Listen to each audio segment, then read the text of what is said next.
Welcome back to the IBSP. Here's your host, Boxing News.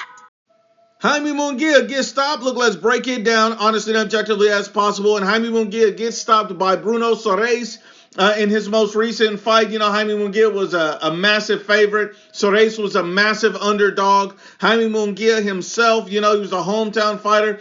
He was winning almost every single round, looked like to be in total control. Was Munguia taking some good shots? Yes. But Munguia takes good shots in every fight. So you typically look at Munguia as being a very durable fighter. So you wonder what happened in this fight. When you look at the fight in its entirety, you see one thing sticks out.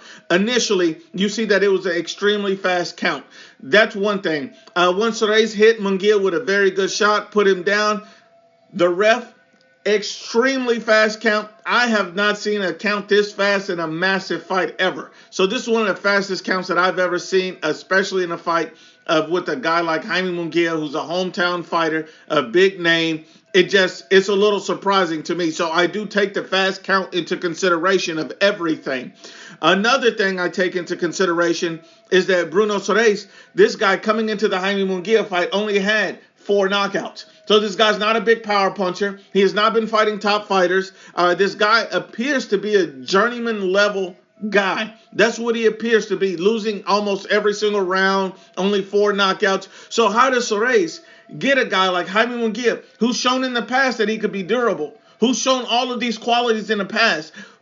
How was he able to get this victory over him? So we already established a fast count. But another thing that people simply aren't looking at is that Jaime Munguia took a beating earlier this year. Jaime Munguia, this is the 4th time this year this man has fought. Think about it. 4 times. And if you don't give your body enough time to recover, enough time to heal, enough time to get back to 100%, fill up your battery, then you're going to diminish every single fight, every single camp. You're not going to have enough in the tank. When he fought Canelo Alvarez earlier this year, the man took a beating. Canelo held him up at points in that fight. Canelo put him down on the canvas at points in that fight. So we see that he took a very, very massive beating that he's not used to taking in that fight. And what Munguia did is he rushed himself into another camp after the fight and then fought.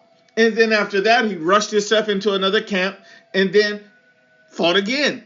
That's the problem that I have with Munguia. He should have took the rest of the year off, got his body and his mind back into a good state. There's nothing wrong with being active, but once you've taken damage, once you've taken a significant loss and a beating, you need to allow your body time to recover before you step back in the ring, because things like this can happen. You can wear yourself out. Now, one thing I will say is people are comparing this to Teofimo Kambosos. And yes, it does ring a bell because you look, these were 2 massive upsets. But one thing I will warn you is that there is a similarity. Now, we know Teofimo didn't get knocked out, but we do know that George Kambosos was a one-hit wonder. We know it was a fluke win. We know George Kambosos lost to Haney twice, lost to Loma, really lost to Maxie Hughes, but got a robbery decision victory. So at the end of the day, we know George Kambosos is not who people said he was after the fight. They hyped up George Kambosos, said he was this great fighter when he never was, and that's why he's afraid to rematch Teofimo.